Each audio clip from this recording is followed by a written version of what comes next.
Сәлем менің сүйікті көрермендерім. Гүлдер әлемі каналына қош келдіңіздер.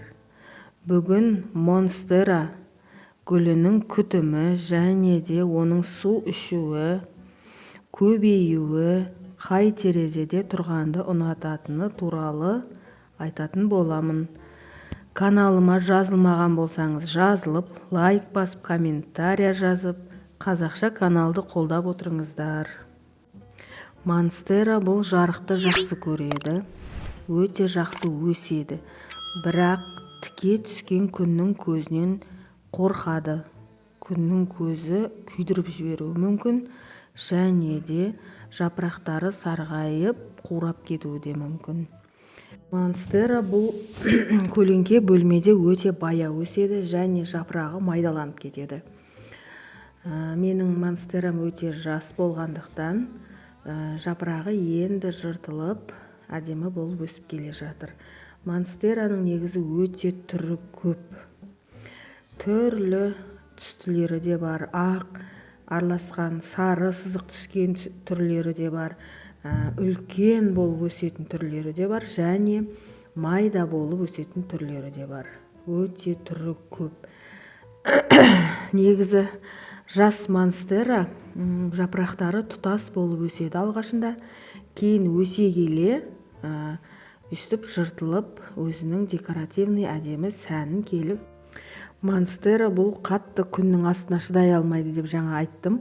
Енді шығыс жақтағы терезеге қойсаңыз болады, күн шығыс жақтағы, бірақ сағат 10, сол 11-ге дейін күн түсетін терезеге қойсаңыздар болады. Және де батыс жақтағы терезеге қойсаңыздар болады. Егер менің секілді гүліңіз әлі кішкентай болса, терезенің алдына қоюға болады әрине. Ал егер 1 метрге шейін жапырақтары жалпақ болып өсіп кеткен жағдайда, терезенің алдына оны қоя алмайсыз, күйіп қалуы да мүмкін, және де терезеңізді жапырақтарымен жауып қалады.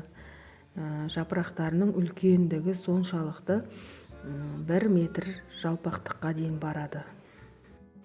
Монстера суық күндерде терезенің алдына қоюға болмайды. Себебі суыққа шыдамайды. Бөлмеден бөлмеге ауыстырып, ана терезеден мына терезеге ауыстырғанды ұнатпайды, және де артық қол тигізіп ұстай бергенді де ұнатпайды. Ал енді күтіміне келетін болсақ, негізінде өте қарапайым гүл, өте төзімді гүл болып келеді. Декоративный улы гүлдердің қатарына жатады. Су құюына келетін болсақ, горшогы жартылай топырағы кепкенге дейін су құймайсыз. Саусағыңызбен тексеріп көресіз. Егер құрғақ болса, су құюға болады. Ал егер топырағында намы болса, ләж болса, суды азырақ құйғаныңыз дұрыс. Себебі тамыры шіріп кетеді. Суды қатты қажет етпейді. Горшогының топырағының жартысына шейін кепкенге шейін күтсеңіз болады. Монстера бұл бөлмедегі ауаға да қарай өседі. Егер бөлмедегі ауаңыз құрғақ болса, жапырағының ұшы қурай бастайды, қарайып.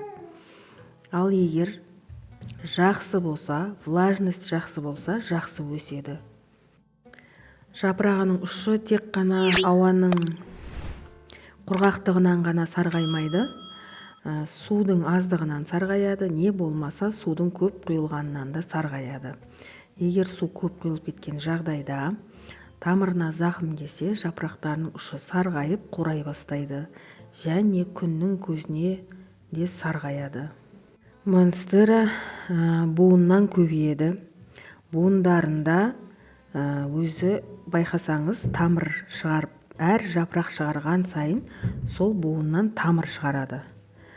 Ол тамыры ұлғая келе, топыраққа тығып қойсаңыз, содан көбейе береді. Не болмаса сол буыннан кесіп көбейтсеңіз болады. Монстераны әсіресе сквозняктан сақтаңыз. Сквознякты ұнатпайды. Және де шомылғанды жақсы көреді.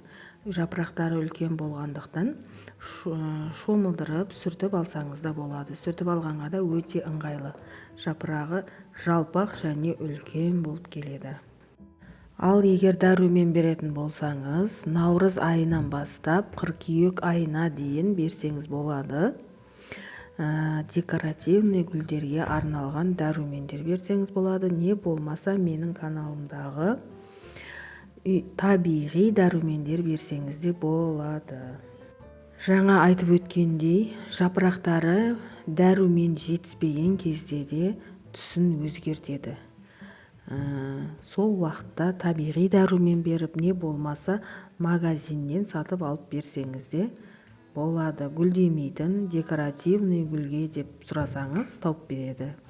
Менің бүгінгі берген ақпараттарым сіздерге ұнаса, лайк басып, комментария жазып, менің каналыма жазылып, тіркеліп алыңыздар. Назарларыңызға рахмет.